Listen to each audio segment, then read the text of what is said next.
नमस्कार, आप देख रहे हैं पल्स 24 न्यूज। आपके साथ मैं हूं सुजल वर्मा। नजर डालते हैं इस वक्त की बड़ी खबर पर। आज पंचकुला हरियाणा में पिछड़ा वर्ग न्याय चौपाल का आयोजन सुरेश गोला के नेतृत्व में किया गया, जिसमें जिला पंचकुला के हजारों लोगों ने शिरकत की। साथ ही मुख्य अतिथि के तौर पर कैप्टन अजय सिंह यादव प्रोग्राम में शामिल रहे। न्याय चौपाल में आए प्रदेश अध्यक्ष रमेश सैनी ने प्रदेश और पंचकुला की जनता को पिछड़े वर्ग की अनदेखी की बात करते हुए पिछड़े वर्ग को जागरूक होने की बात कही। साथ ही कहा कि भाजपा सरकार पिछड़े वर्ग के लोगों को गुमराह कर रही है और आरक्षण के नाम पर वोट की राजनीति कर रही है। प्रदेश के मुखिया नायाब सिंह सैनी ओबीसी समाज के साथ हो रहे धोखे पर अपनी आंख बंद करके बैठे हैं और समाज को गुमराह करने की कोशिश कर रहे हैं। समाज को एकजुट होने का मूल मंत्र देते हुए कैप्टन अजय सिंह यादव ने बीजेपी के खिलाफ लड़ाई लड़ने को कहा और प्रदेश में कांग्रेस की सरकार बनाने का आग्रह किया। अंत में सुरेश भोला को पिछड़ा वर्ग न्याय चौपाल प्रोग्राम को सफल बनाने के लिए धन्यवाद दिया है। दीपक महंत जी, आप एक ऐसी जो समाज है, एक पिछड़ा जो वर्ग है, समाज के अंदर एक आप कार्यक्रम में आए, क्या कहना चाहेंगे? मैं ये कहना चाहूँगी कि कभी भी जात पात पे तो बिलीव करना ही नहीं चाहिए। पहली चीज़, सब हमारे भाई बहन हैं, सब उसी माँ की कोख से आए हैं जिस माँ की कोख से हम आए हैं। तो दो आँखें उनकी है, दो हाथ उनके हैं, दो पैर उनके हैं ना, तो हमारे भी तो वही है ना, हम भी वही खाते हैं जो वो खाते हैं। तो ये भेदभाव क्यों? ये भेदभाव खत्म होना चाहिए। सबसे पहली बात तो मैं यही बोलूँगी, इस देश से भी, हरियाणा से भी, और सबसे यही अपील है मेरी कि अपना देखने का नज़रिया बदलो। नज़रिया बदलना बहुत ज़रूरी है। यादव जी, आज आप पंचकुला पहुँचे हो, क्या कहना चाहेंगे? आज जो है पिछड़ा वर्ग न्याय चौपाल का पहला कार्यक्रम हमने पंचकुला में रखा है। उसमें हमारे जो रमेश सैनी जो हमारे प्रदेश अध्यक्ष हैं, कर्ताराम कश्यप जी जो हमारे कार्यक्रम अध्यक्ष हैं, और भोला जी जिन्होंने ये कार्यक्रम आज यहाँ रखा है। इसमें हमने जो पिछड़ों वर्ग की जो समस्या है, जिसके लिए राहुल गांधी जी समय समय पर ओबीसी की बात करते हैं कि जातीय जनगणना होनी चाहिए, जिससे कि हर वर्ग का, मैं ये नहीं कहता केवल पिछड़ा वर्ग का फ़ायदा होगा, जो स्वर्ण जाति के लोगों को 10% आरक्षण मिलता है। मोदी जी कहते हैं उनके दो वर्ग हैं, गरीब और अमीर। जब तक आप सर्वे नहीं करेंगे तो आपको गरीब और अमीर का कैसे पता लगेगा? इससे स्वर्ण जाति के लोगों को फायदा है, जिसकी जितनी आबादी उतना उसका अधिकार। बैकवर्ड क्लास के लोग हैं, आपके शेड्यूल कास्ट, माइनॉरिटी, इन सबको जो है जो उनका अधिकार है वो मिलेगा। किसके पास कच्चा मकान है, किसका पक्का मकान है, कौन गरीब है, कौन अमीर है। उसके अलावा हम लोग जो है, जो क्रीमी लेयर है, हमारे यहाँ 6 लाख है, उसको जो है अभी नायब सिंह सैनी जी ने कहा था, इसको हमने 8 लाख कर दिया है। और उसमें वो कह रहे थे किसान की आय और सैलरी नहीं लगाएंगे, तो आपने 9.5 साल तो लगा ही दिया। अब जो है 2 महीने बचे हैं, तो वो बताएं कि उसको नोटिफिकेशन कब करेंगे। अगर उसका बैकलॉग जो 10 साल का बैकलॉग है, जो हमारे बच्चे बेरोजगार रहे, उसकी पूर्ति कर पाएंगे वो? इसका जवाब दें। अभी वो कहते कि रजिस्ट्री हमने खोल दी है, जो गरीब आदमी अपना अपना प्लॉट बेच सकेगा, वो एनडीसी की जरूरत नहीं है, एनओसी की जरूरत नहीं है। तो जो राहुल गांधी जी ने भारत जोड़ो यात्रा और भारत जोड़ो न्याय यात्रा जो चलाई थी, उसमें जो है आपने देखा होगा, उन्होंने संसद में भी नीट का जो एग्जाम हुआ उसकी आवाज़ उठाई। उन्होंने हाथरस के अंदर जो एक हादसा हुआ उसके बारे में प्रधानमंत्री ने 2 मिनट का मौन भी नहीं रखा।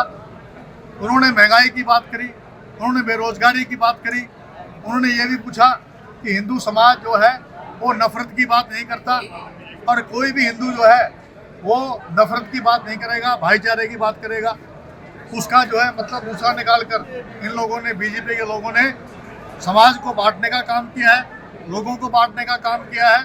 तो मैं तो एक ही बात कहना चाहूँगा कि राहुल गांधी जी जो है, आज पूरा विपक्ष, केवल कांग्रेस के नहीं, वो तमाम पूरे विपक्ष के नेता हैं, विपक्ष के नेता के रूप में हैं। और उन्होंने सदन में भी कहा कि मैं जो है, जो वंचित समाज से लोग हैं, जो पिछड़ा वर्ग के लोग हैं, जो गरीब लोग हैं, उनकी आवाज़ में उठाऊंगा। कैप्टन साहब, ओबीसी वर्ग टिकटों में भी हिस्सेदारी मांग रहा है सभी राजनीतिक दलों से, क्या कांग्रेस दे पाएगी?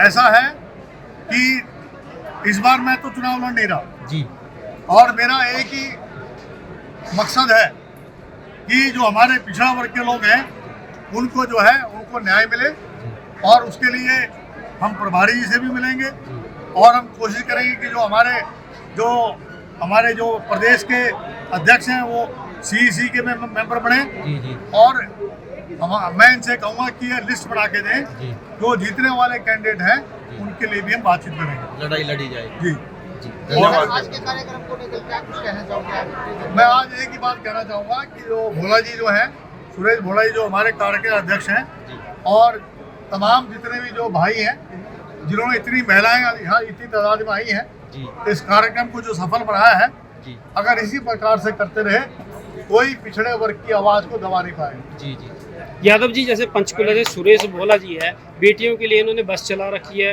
फ्री सेवा कर रहे हैं, तो क्या इनकी टिकट की दावेदारी बनती है? ऐसा है कि टिकट बांटने का काम है हमारे जो सेंट्रल इलेक्शन कमेटी है, लेकिन इतना जरूर है भोला जी एक जो हमारे पिछड़ा वर्ग के रतन है, जितनी मदद हो सकेगी हम अपनी तरफ से इनकी मदद करेंगे और मैं समझता हूँ कि भगवान कृष्ण ने कहा है कर्म करो। पंचकुला से आपके जो वरुण चौधरी जी है, एमपी बनाकर उन्होंने दिल्ली भेजा है, तो पंचकुला की जनता के लिए आप क्या कहना चाहोगे? मैंने तो धन्यवाद किया आज यहाँ वरुण चौधरी जी का। शैलजा जी भी जीती हैं, दीपेंद्र हुड्डा भी जीते हैं, अपने जो है वहाँ से सोनीपत से ब्रह्मचारी जी जीते हैं और जयप्रकाश जी जीते हैं और हमारी 2 और सीटें भी आ सकती थी, किसी वजह से नहीं आ पाई हैं। तो हम कोशिश करेंगे कि असेंबली के अंदर जो है हमारे पिछड़ा वर्ग को पूरा जो है स्थान मिले। कांग्रेस का हरियाणा के अंदर एक मंच पर सभी जो नेता है वो दिखाई नहीं देते हैं। राहुल गांधी जी ने एक बात कही है कि जो अखबारों में अपने मतभेद की बात करेगा उसकी फोटो दीवार पे टांग दूंगा। तो क्या चाहे विधानसभा वो छोटा नेता हो चाहे वो बड़ा नेता हो, जिसने कोई बात कहनी है पार्टी फोरम पे कहें। आज यहाँ के एक पिछड़ा वर्ग के हमारे बैकवर्ड क्लास के एक जो अध्यक्ष जिला अध्यक्ष था उसको मैं निष्कासित करता हूँ मैं, क्योंकि उसने अखबार के अंदर अपनी बात रखी। अगर उसने कोई बात करनी थी तो हमारे अध्यक्ष से बात करते, लेकिन अखबार में जाके कोई चाहे कितना बड़ा नेता हो छोटा नेता हो, कांग्रेस से बहुत लोग चले गए हैं, कोई ईडी के डर से, कोई सीबीआई के डर से, कोई इनकम टैक्स के डर से। यहाँ तो वो आदमी रहेगा जिसमें कलेजा है, जो लड़ सकता है, जो गरीब की लड़ाई लड़ेगा, जो पिछड़ों की लड़ाई लड़ेगा, जो शेड्यूल कास्ट की लड़ाई लड़ेगा, जो माइनॉरिटी की लड़ाई लड़ेगा, जो गरीब की लड़ाई लड़ेगा, महिलाओं की उत्पीड़न की लड़ाई लड़ेगा। जैसे हमारे महिला खिलाड़ियों का अपमान हुआ था, वही कांग्रेस में रह सकता है। जो भ्रष्ट है वो अपने आप कांग्रेस छोड़ के भाग रहे हैं। तो क्या विधानसभा का जो चुनाव है कांग्रेस किस तरह से लड़ेगी? है जी, विधानसभा का जो आने वाला चुनाव है कांग्रेस एकजुट होकर किस तरह से लड़ेगी? मैंने बता तो दिया है, जो बात कहनी है राहुल जी से कहेंगे, जो बात हुई है खड़गे जी से बात करेंगे, जो कोई बात होगी तो अपने जो प्रभारी हैं राहुल गांधी जी हैं, खड़गे जी हैं, वेणुगोपाल जी हैं, बाबरिया जी हैं, उनसे करेंगे। अखबार में कोई नहीं कहेगा। ये थी इस वक्त की बड़ी खबर। ऐसी तमाम बड़ी खबरों के लिए देखते रहें पल्स 24 न्यूज।